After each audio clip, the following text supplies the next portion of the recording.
Are you married or in a committed relationship looking for real advice on having love and enriching your relationship? You are in the right place. Welcome to The Couples Expert with Stuart Fensterheim. Hello there, and welcome to the Couples Expert podcast. This is Stuart Fensterheim, the Couples Expert. I am very excited to do this podcast today because I have just gotten back from spending an entire week off. It's actually 4 days at Forest House, which is in Oak Creek Canyon. Oak Creek Canyon is right outside of Sedona, Arizona. And what's so wonderful about Oak Creek Canyon is the cabins that my wife and I stayed at were right there on the creek, so that we could come out on our balcony every morning, have a cup of coffee, and just hear the wonderful sounds of the creek, see the people, and it's just such a wonderful town, Oak Creek Canyon. For those of you that don't know it, it's outside of Sedona, about 20 minutes. And you take this incredibly windy road, and when you get to Oak Creek Canyon, it's like another time. And what's cool about these cabins, and one of the things that I really appreciated, is that there's no internet. Now, some of you may go, no internet? How are you going to stand being out there with no internet? Well, if you enjoy camping or living in cabins, you know what's the most wonderful experience about no internet is no bombardment of fake news, talk about the Russian probe, and just allowing yourself to just enjoy hiking and being together with the love of your life. And Debbie and I were able to really just relax and take it easy. And what was so much fun for me is that right before we left, I had just finished my last round of my Hold Me Tight weekend, 2 days and 7 conversations, where we had couples coming in disconnected. They leave in such a better place. And this whole retreat weekend becomes an experience in itself. And then to go from helping couples really connect and then leaving for 4 days with my wife, where I got to connect with her in such a wonderful way, was a really nice way of spending the last 6 days.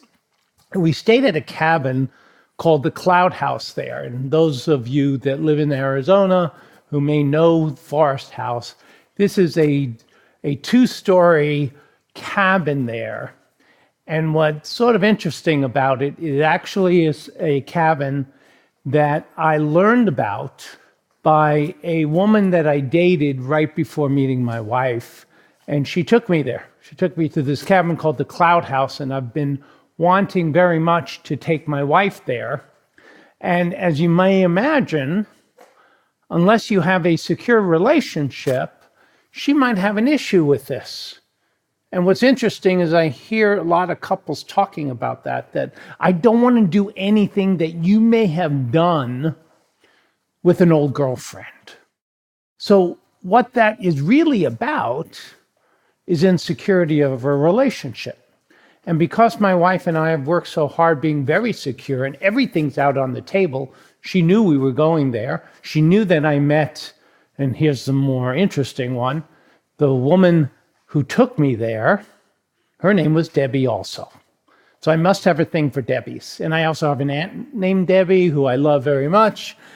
So Debbie is a really positive experience for me. And my wife, Debbie, and I spent 4 days there just enjoying the experience. We brought our dog Jax with us, and we took him hiking. We just did so many wonderful things.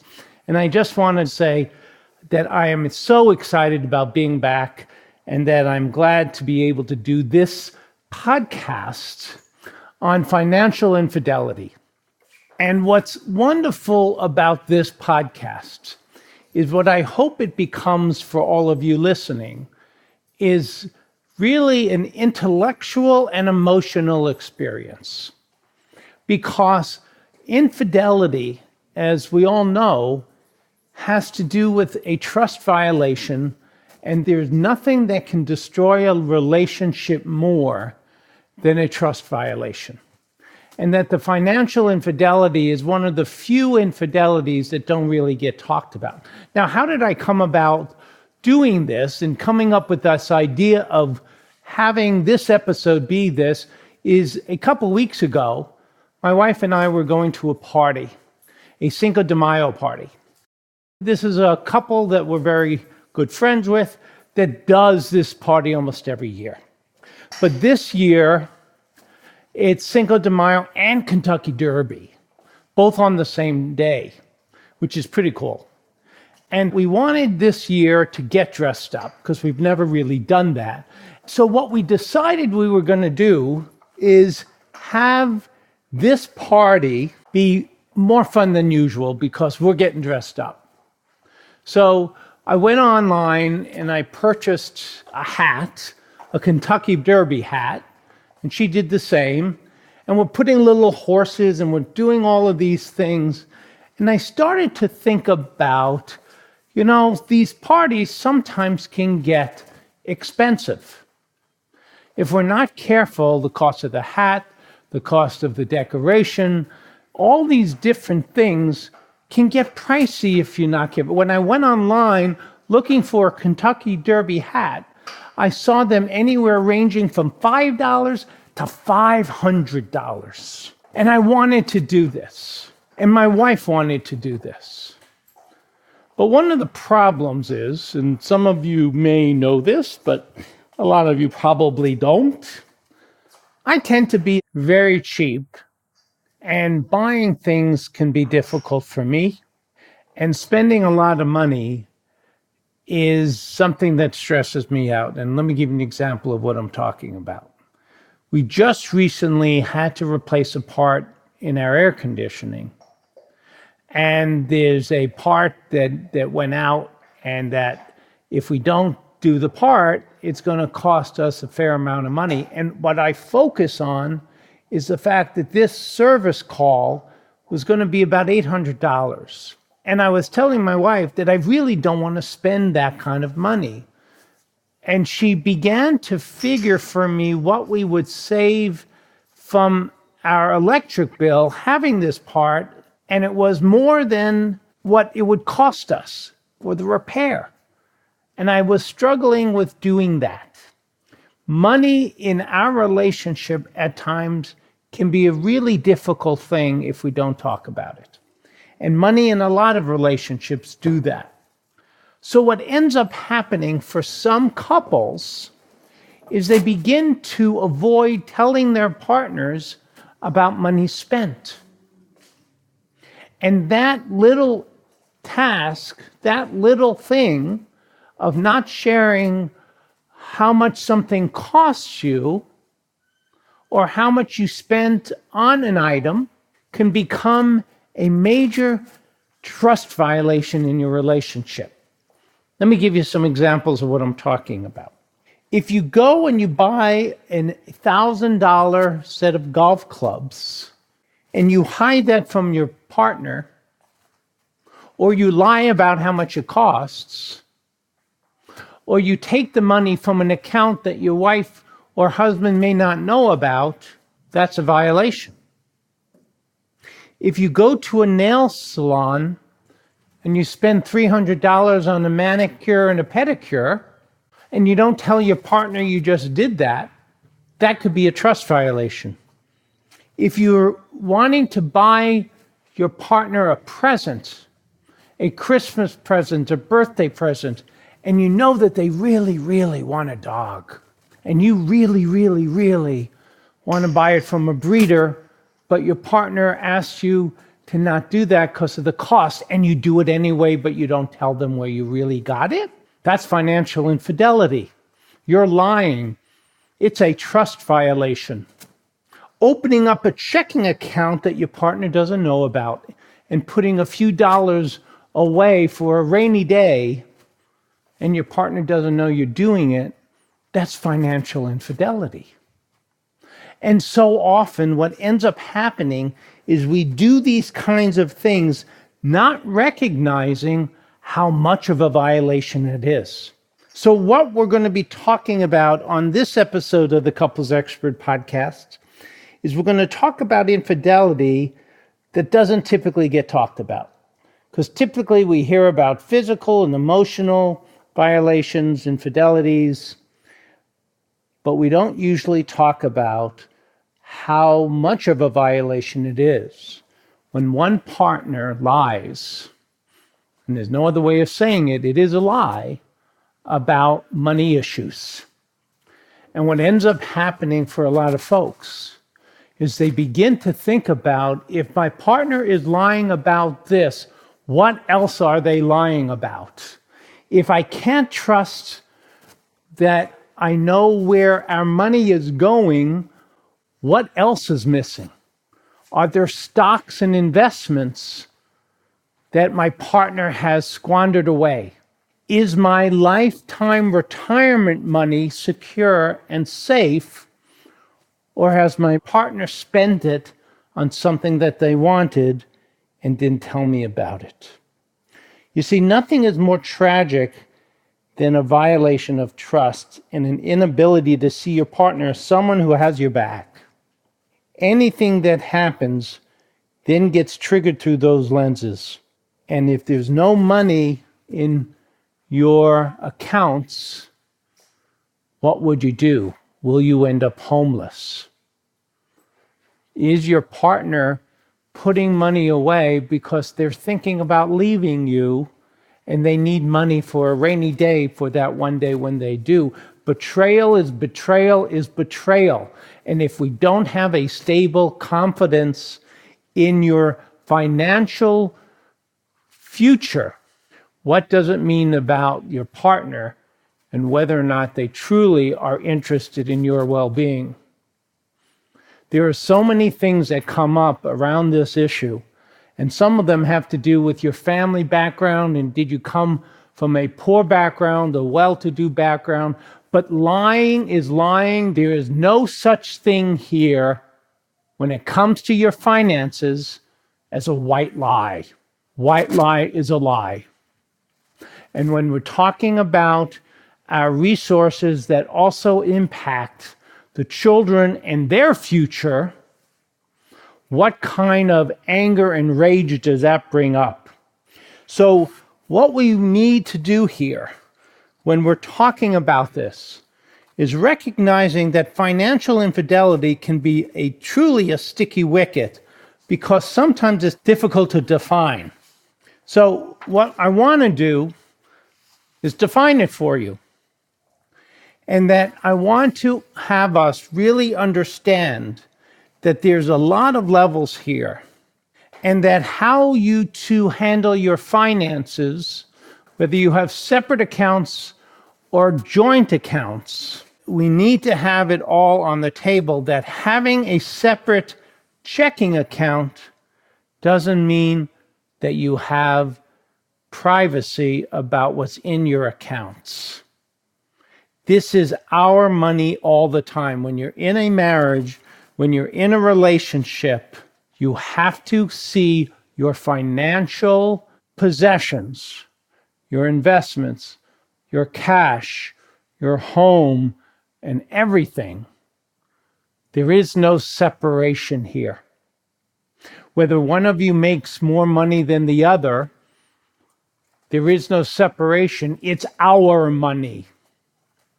You don't get to decide what happens to your money without your wife or husband, regardless of whether they work or not. And I would suggest, I'm going to get emails of people saying to me, what do you mean regardless if they work? If you're a stay-at-home mom or dad, you work harder than the person who goes out and works in their job. I guarantee you that. And that is my philosophy. Your partner is an equal contributor regardless of whether or not they get a paycheck. And the two of you better come at your financial life as a couple, as a partnership, as board of directors to a multi-million-dollar corporation. Because if the two of you are doing the things you need to do financially, you're likely going to have 401ks and other types of investments that exceed $1 million, because you should start those conversations early on. And if you haven't had that conversation, have that conversation. This is about what do you want for your retirement, your children's lives, and the two of you better be on board with all of those things. And there better not be any secrets, because if there are, it can destroy your marriage. That's financial infidelity. There are many levels of this. You and your partner have to have agreements on what amounts you're able to spend with complete autonomy. And you should have that. You should have the ability to go out and get your nails done without turning to your husband or your partner and saying, is it okay? It should be okay. The two of you should come up with an amount of money that is agreeable, and based on your financial resources, obviously that's going to change how much that is, of what you're able to spend with autonomy, and then what happens if you exceed that amount. Because sometimes it happens. Unexpected. It's not that I went in there. Sometimes I went in there, I got my nails done, I thought it was going to be $50, $60, $70, and I get the check and it's $150. And I've already done it. How do you handle that? Do you lie and not tell your husband or wife? I guess if it's a manicure, pedicure, it's likely going to be your husband. Or do you go home and say, I overspent, didn't mean to, how should we handle that? Those kinds of conversations need to happen between the two of you. We have to delve into what exactly does financial infidelity mean? And what are some of the consequences for betrayal in this area? If you have lied to your partner and you have not told them where you have spent some money, stop right now. Turn to your partner and let them know that there's a problem here. I talked with physical infidelity that you're better off coming clean sometimes than not telling them. And coming clean doesn't mean I've done it already. Coming clean means our relationship is in trouble and I'm thinking of having an affair. That's what I'm talking about right now. I'm talking about turning to your partner and saying, I'm thinking of cheating. In this situation, though, a little different than that one, you might need to come clean in saying, I've already committed infidelity with our finances. When that typically happens is when it gets discovered, and it gets discovered in god-awful ways. Typically, a banker calling someone, or a bill, or a credit card company, or a bill collector, or what ends up happening is you're about to go on your vacation and you thought your partner had money set aside for the vacation, and what turns out is they had to use that money to pay the monthly expenses. Or worse yet, not having the money for your child's college education. And now you have to go tell your child that you have no money saved up, and they have to go to a community college and not a university. And what does that do? And what does that do to your marriage when your husband or wife thought you had $20,000 saved up, but you spent it on something else without their authorization? That's the kind of stuff that happens. Today's podcast is sponsored by Before You Tie the Knot, 12 Essential Conversations. Planning a wedding and a future together can be stressful and the couples expert is here to give you a little bit of relief. Whether it's now or in the future, the decision to marry is one of the most important decisions you'll ever make. We don't know what we don't know, so I've produced a 12-week course for you and your partner called Before You Tie the Knot, 12 Essential Conversations to Have Before You Marry. There isn't a lot of premarital training and education out there, so I've created 12 modules that address the challenges you and your partner are likely to face as you enter into married life.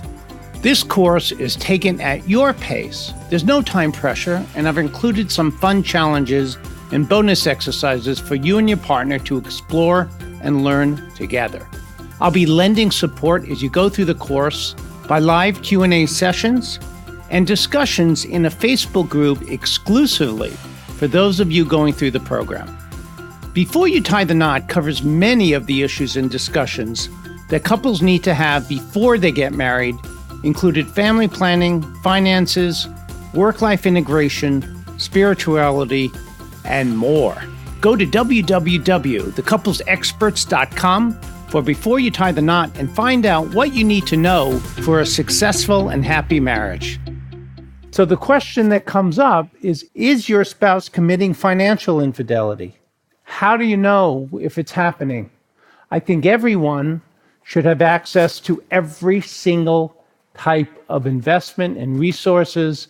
And I hear quite often in my office people saying, I don't really have that much of an interest in it. I let my partner handle it. He's better at it than I am. Math is not something that I was good at. He's good at it. He's an investment banker. He does this kind of stuff for a living, so he's handling it. And I say, so how much are you two worth? And they say, I have no idea. Why don't you? Why don't you take an interest in your future? Your husband or your wife shouldn't do it for you. You should take a class if you need to. You need to get better at this. Every single account that you have should be open for scrutiny. And if you don't know all the accounts that you have or where that information is, you need to get it right now. When's the last time you've looked at them?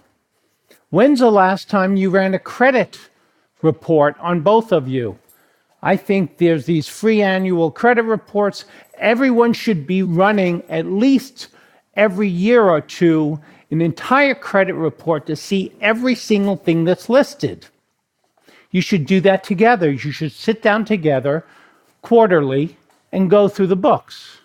Go through what your expenses are. Go through your bookkeeping. Go through all your accounts.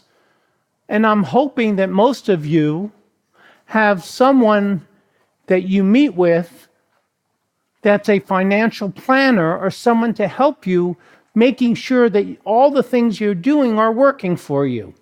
The avoidance of financial infidelity is everything gets discussed.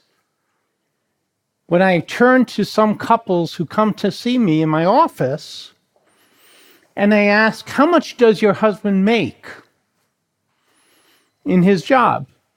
They don't know. How much does your wife make? They don't know. Why don't you know? Why don't you care? You need to. You need to know all of these things. One way of finding out if there's some problem here is, are there purchases being made that you're not sure when it happened? Do things just show up? Are bills not being paid when they're due? Do you have collectors calling your home and you thought everything was taken care of? If that's happening, you need to ask some questions. When you ask those questions, does your partner get defensive? If someone is getting defensive with you about those kinds of things, you need to start delving into that. You need to really having an open scrutiny of all the finances that are going on in your home. That's your best way of avoiding financial infidelity. Now, what are the consequences of this? The betrayal that comes with financial infidelity is tricky. Oh, there was something I forgot to talk about. When it comes to this, the consequences and the problems that come with this is life insurance. Do you know how much life insurance the two of you have? Do you know if it's one their cash is dispersed on a regular basis or not? Those are all those kinds of questions we need to be asking ourselves. Here's another question to ask yourself to see if you're committing financial infidelity. If God forbid something happened to you and you died tomorrow on your way home from work, is your partner going to find out something about your finances that are going to surprise them that might not look so good? There's nothing that brings up more anxiety for our partners than the lack of financial security. I have a couple of couples in my practice right now that are struggling big time.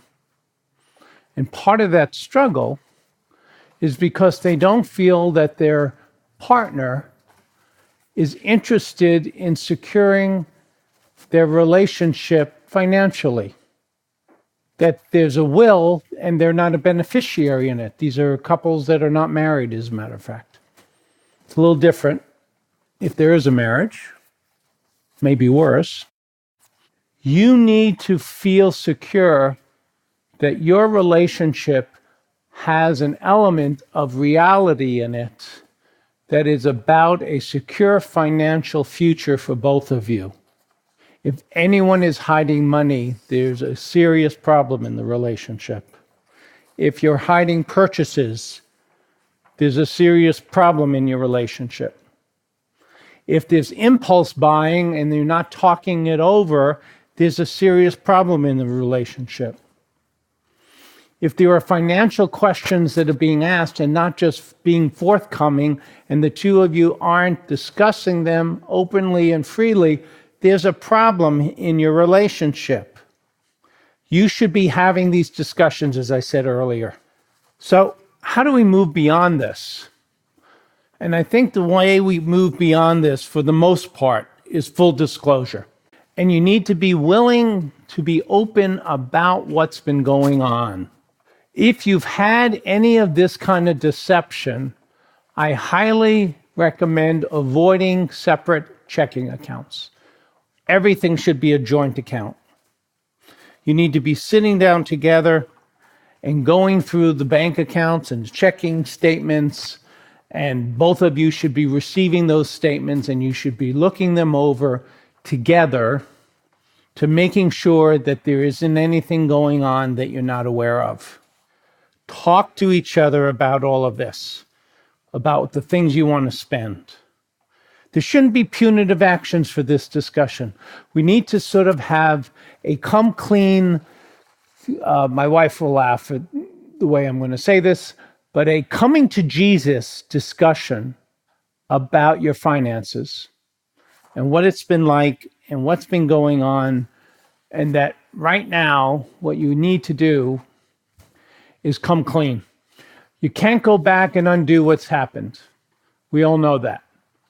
And the two of you need to get together and begin to develop a plan on changing the nature of your relationship to have no deceptions whatsoever. You have to get to a place where you can give and receive an apology. I've talked in the past about sincere apologies, and that just saying I'm sorry is not a sincere apology. And the problem for most people is when they get to the apology is done too quick or not soon enough. It's a balancing act. You have to have a secure sense of each other to know when the apology needs to happen, and that you're apologizing because the pain and anguish that you feel because you've harmed your partner in a deep, profound way is so painful for you that you can't even stand it. And the emotions and the words have to go together. Because to repair this relationship injury is as deep and as profound as if someone cheated and had sex with someone else outside the marriage. The more difficult part of all of this is you have to believe that you didn't set out to hurt each other.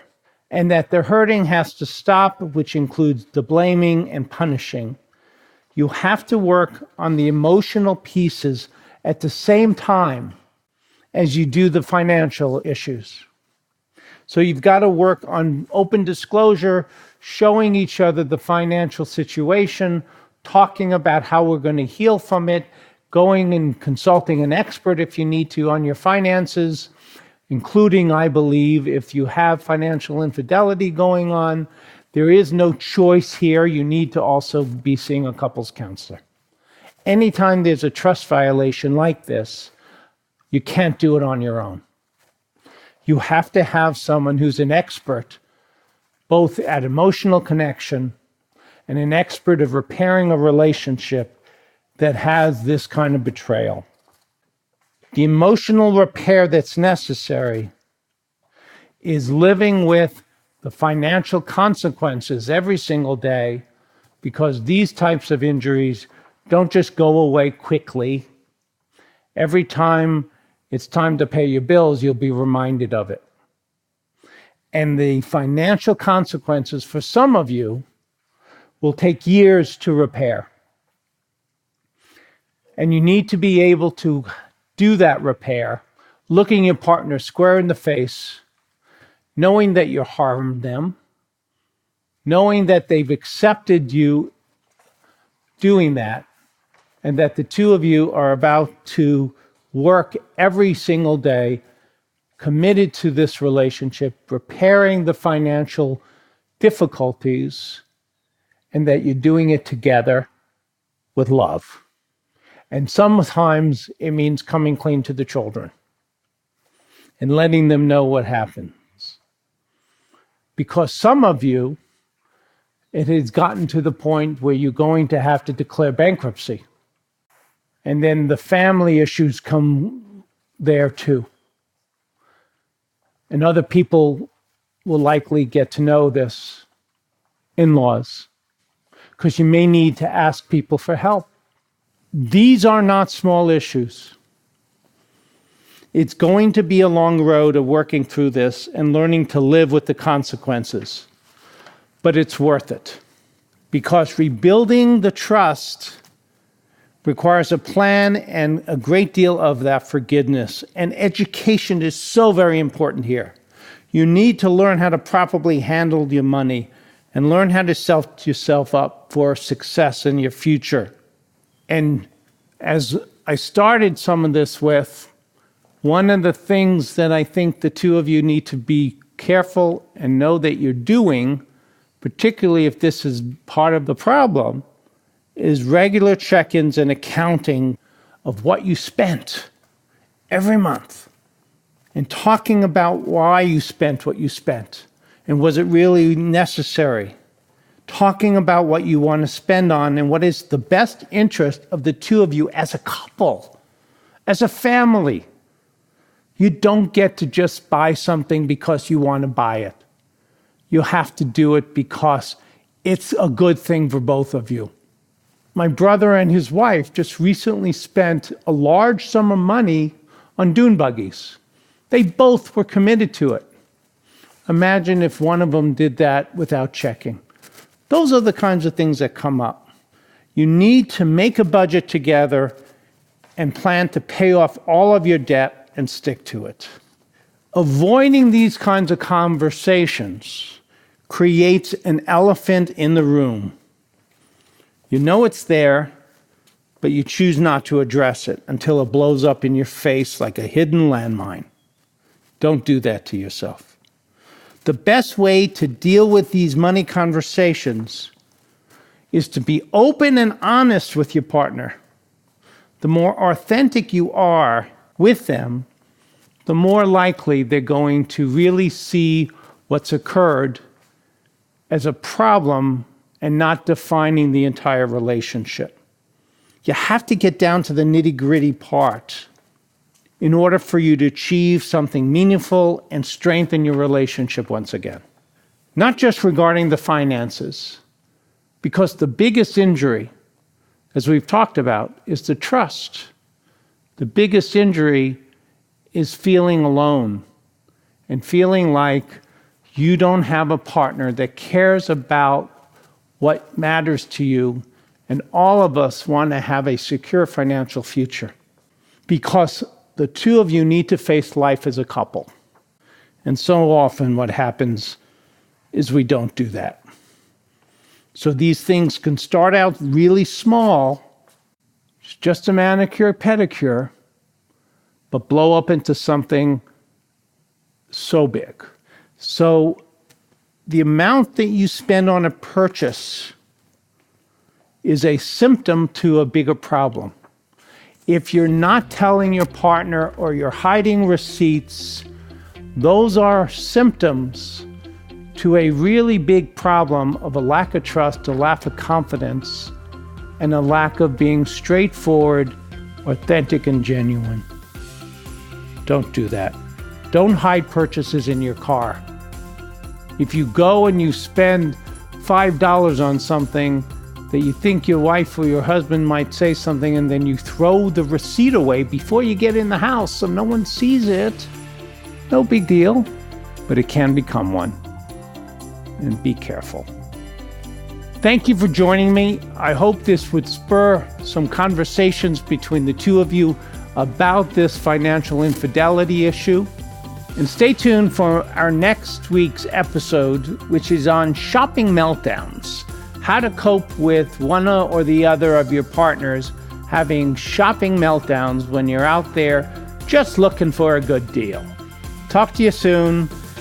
Stay connected, and we'll talk to you next time. Bye-bye now. Thank you for listening. This episode has ended, but your journey continues. Head over to www.thecouplesexperts.com to access all the links and resources mentioned in this episode, as well as bonus content exclusive to podcast listeners. Enjoyed this episode? Why not hit subscribe now and never miss an episode?